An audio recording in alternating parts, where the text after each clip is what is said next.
Est-ce que vous êtes accro aux selfies ou encore aux réseaux sociaux comme TikTok? Un selfie par-ci, un selfie par-là.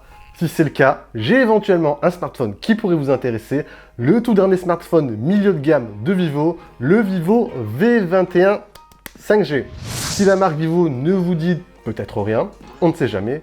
Il faut savoir qu'elle est arrivée chez nous très récemment, au dernier trimestre 2020. Et au contraire de ce qu'on pourrait penser, la marque n'est pas du tout novice dans ce secteur, bien au contraire. Il faut savoir qu'elle est aujourd'hui le 5e constructeur de smartphones au monde, rien que ça, donc un gros mastodonte. On va donc tester durant cette vidéo le Vivo V21, un smartphone qui a la particularité d'intégrer un capteur selfie avec une définition de 44 mégapixels, stabilisation optique, autofocus, un mode portrait de nuit et entouré de 2 flashs LED pour couronner le tout.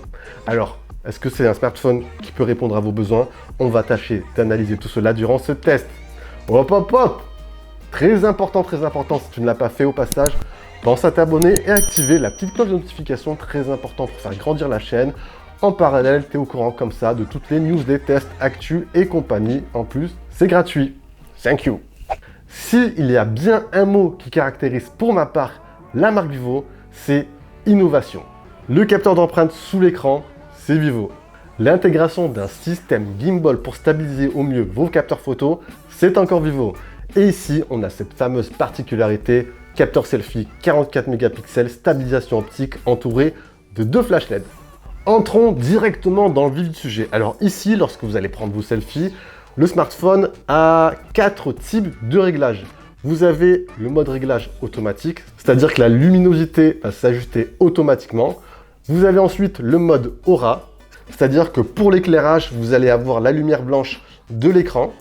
Vous avez ensuite le mode projecteur, c'est-à-dire que vous allez avoir les 2 flashs LED activés. Et ensuite, vous avez le mode désactivé. Donc, vous allez utiliser la lumière ambiante pour vos selfies. Au niveau des rendus, bon, je vous ai pris quelques clichés histoire de voir tout cela. Alors, globalement, la qualité, pour ma part, je la trouve présente. On n'a pas, voire très peu, cet effet de polissé qu'on peut retrouver aujourd'hui sur pas mal de capteurs selfie. Donc, good.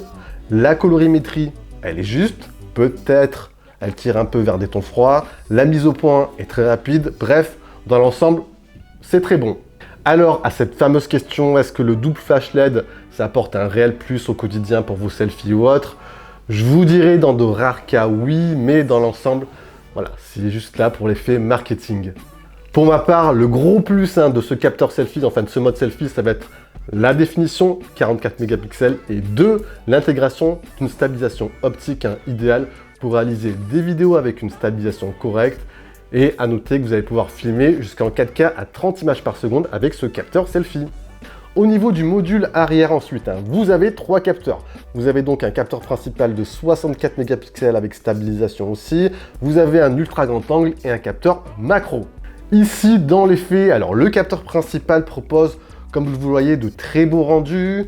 Les clichés sont détaillés, il y a pas mal de piqués, les photos sont nettes, il y a une bonne dynamique. Il manque juste à mes yeux d'un peu plus de peps au niveau de la colorimétrie. Bon, après ça reste un avis personnel. L'ultra grand angle après, comme souvent sur cette gamme de prix moyen, pour des photos de la vie quotidienne, on pourra dire qu'il fait le taf. Après, si on s'y penche, si on va voir les détails, on voit clairement les défauts. Il y a pas mal de distorsions, il y a une perte en qualité. Les clichés sont un poil ternes et il y a une incohérence colorimétrique avec le capteur principal. Ensuite, de nuit. Alors, j'ai trouvé les clichés bons. La gestion du bruit est partiellement bien gérée. Bref, globalement, il s'en sort correctement. Pour les amateurs de vidéo, ensuite, vous pourrez filmer jusqu'à 4K 60 images par seconde avec une stabilisation globalement bien gérée. Donc, ce volet photo-vidéo et surtout ce mode selfie va le démarquer de la concurrence. Et sur le reste, ce Vivo V21 propose une très bonne expérience pour du milieu de gamme. Vous avez un combo écran performance qui répondra à la plupart des usages pour les consommateurs, de la navigation rapide avec un bel écran ici AMOLED, bien calibré, 90 Hz, donc ça plutôt pas mal.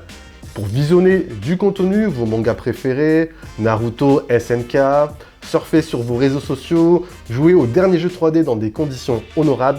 Ici, techniquement, pour celles et ceux qui veulent savoir, nous sommes sur un processeur MediaTek 800U couplé à 8 Go de mémoire vive. Donc une configuration performante et en adéquation pour cette gamme de prix. Le smartphone, si vous ne le savez pas ensuite, tourne sur l'interface maison FunTouch OS version 11.1 basée sur Android 11. Alors je pense que c'est une surcouche que vous connaissez très peu, une surcouche que j'ai trouvée assez complète, intuitive, on s'y retrouve très facilement, mais qui manque un poil de personnalisation pour celles et ceux qui veulent aller vraiment plus loin. Vous avez bien sûr le mode sombre, de la navigation gestuelle, vous allez pouvoir configurer votre écran, vous avez la gestion des effets dynamiques, vous avez quelques personnalisations possibles, vous avez le bien-être numérique et j'en passe. C'est propre, c'est net, il y a en plus peu de bloatware installé, donc bon point aussi. Visuellement, le Vivo 21, je trouve que c'est un smartphone réussi, c'est un smartphone bien fini, vous avez un revêtement en verre. Le module photo ici, je le trouve globalement joli, il s'inspire, enfin c'est quasiment le même que la version haut de gamme, le Vivo V60 Pro. Il est juste un poil dommage sur la face avant que Vivo ait opté ici pour un capteur selfie en mode goutte d'eau. Je trouve ça visuellement dépassé, après ça reste un avis personnel. Ensuite au niveau de la prise en main, elle est quasi idéale, on est ici sur un format fin, un format léger. Bref, c'est nickel au niveau ergonomie, le smartphone se fera très discret dans votre petite poche. Concernant l'autonomie, alors ici, ce V21 voilà, propose une autonomie qui n'est ni très bonne, ni mauvaise. On est sur une autonomie à peu près dans la moyenne. On a ici 4000 mAh qui vous permettra de tenir à peu près 1 jour et demi pour une utilisation quotidienne. Après, ça pourra fluctuer selon votre usage. Mais ici, voilà, on reste sur quelque chose de moyen. En parallèle, le bon point, c'est que vous avez de la recharge rapide 33 watts. Comptez à peu près 50 minutes pour une recharge complète. Quelques caractéristiques annexes que je n'ai pas mentionnées durant ce test. Alors, vous allez pouvoir étendre votre stockage via micro SD. Yeah. Le smartphone est compatible Wi-Fi 5 et bien sûr compatible 5G. Au final, eh bien, on arrive déjà à la conclusion. Alors, globalement, ce smartphone, je le trouve très intéressant. Et bien évidemment, ce mode selfie le distingue clairement de la concurrence et apporte un réel plus pour les vlogueurs, pour ceux qui veulent prendre des selfies ou encore pour les aficionados des réseaux sociaux tels que TikTok. Au-delà de ça, c'est un smartphone qui globalement propose une très bonne expérience et quasiment complet sur tous les volets. C'est un smartphone qui va pas trop en faire. Pour 399 €, Vivo remplit clairement sa mission avec ce V21 et je pense que ce smartphone trouvera clairement son public. Alors, comme d'habitude, je vous mets bien sûr tous les liens en bas dans la description. Est-ce que c'est un smartphone qui pourrait éventuellement vous intéresser? Alors, les fans de selfie, pour vous, est-ce que c'est un réel plus? Est-ce que ça peut apporter quelque chose au quotidien ou pas? J'attends vos retours, vos avis, vos réactions en bas. Et voilà, comme d'habitude, si vous avez apprécié, on envoie le gros pouce bleu, c'est très important, partage la vidéo, etc. Et sur ce, je vous dis bien sûr à la prochaine, prenez soin de vous les amis. C'était Jojo, allez, ciao ciao!